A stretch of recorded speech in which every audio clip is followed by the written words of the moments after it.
ஒரு தேர்தல் தோல்விக்கே இன்றைக்கு பல கட்சிகள் காணாமல் போயிருக்கிறது.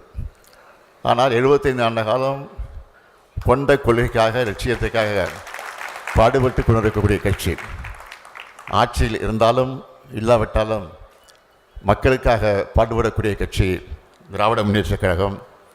அந்த திராவிட முன்னேற்றக் கழகத்தில் தான் இன்றைக்கு இணைத்து கொண்டு இன்றைக்கு எத்தனையோ பேர் இன்றைக்கு வந்து கொண்டிருக்கிறார்கள். நம்முடைய ஆட்சியை பற்றி, இன்றைக்கு இருக்கிற ஆட்சியை பற்றி சொல்ல வேண்டும் என்று சொன்னால் ஒன்றை மட்டும் நான் சொல்ல விரும்புகிறேன். சோஷியல் மீடியா இன்றைக்கு எந்த அளவுக்கு பரவி கொண்டிருக்கிறது உங்களுக்கெல்லாம் தெரியும். அந்த சோஷியல் மீடியா ஒரு வகையெல்லாம் நாளடைவில் அதையெல்லாம் மறைந்து போகத்தான் போகிறது. இன்றைக்கு சோஷியல் மீடியாக்களை பார்க்கிற போது ஒரு காலத்தில் நாம் தொடக்கத்தை பார்த்தோம். கோட்டு போட்டு தந்தார், டிஃபன் எடுத்து கையில் எடுத்து தந்தார், வாட்ச் கட்டிட்டு தந்தார், செஸ்ஸு விளையாடினார். இன்றைக்கி கோட்டு போடல, பட்டு சட்டை வேசி விட்டு வந்தார். இதெல்லாம் இன்றைக்கு செய்திகளாக வந்து கொண்டிருக்கிறது. அவைகளெல்லாம் மறைந்து நாட்டில் நடைபெறக்கூடிய அக்கிரமங்களெல்லாம் இன்றைக்கு செய்திகளாக வந்து கொண்டிருக்கிறது.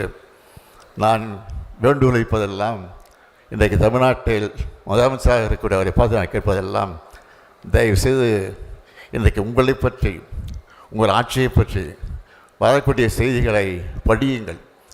படித்து அதற்கு உண்மையை கண்டுபிடியுங்கள், அதற்குரிய நடவடிக்கை எடுங்கள் என்பதுதான் என்னுடைய அன்பான வேண்டுகோள் என்பதை மாத்திரம் எடுத்து சொல்லி, நம்முடைய கலாநிதி வீராசாமி அவர்கள் தம்பி உதயநிதி சொன்னது போல் அமைதியானவர், அடக்கமானவர், எந்த பணியை கொடுத்தாலும் தட்டாமல் செய்யக்கூடிய ஆற்றலை கொண்டவர்.